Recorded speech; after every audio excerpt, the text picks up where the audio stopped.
কর্ণাটকের সমবায় মন্ত্রী এবং কংগ্রেসের সিনিয়র নেতা কেএন রাজন্য সোমবার তার মন্ত্রিসভা থেকে পদত্যাগ করেছেন। ভোটার তালিকার অনিয়মের অভিযোগের কয়েক ঘণ্টা পরেই দলের ভেতরে রাজনৈতিক ঝড় ওঠে। রাজন্য আগে বক্তব্য রেখে স্বীকার করেছেন যে ভোটার তালিকার অসঙ্গতি, যাকে রাহুল গান্ধী বেঙ্গালুরুর মহাদেবপুরা আসনে কি ভোট চুরি বলে বর্ণনা করেছিলেন, কংগ্রেস ক্ষমতায় থাকাকালীন ঘটেছিল। তার অকপট স্বীকারোক্তি দলের বর্তমান অবস্থানের সাথে বিরোধমূলক।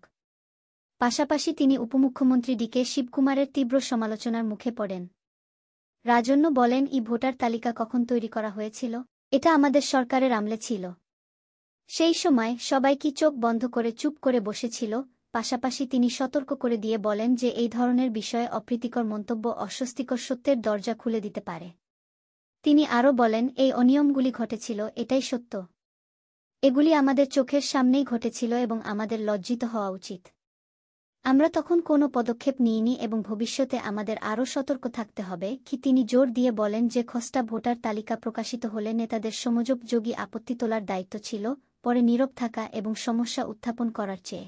রাজন্য স্বীকার করেছেন যে মহাদেবপুরাতেও নির্বাচনী জালিয়াতি হয়েছে, যে এলাকাটি রাহুল গান্ধী ৭ আগস্টের সংবাদ সম্মেলনে তুলে ধরেছিলেন।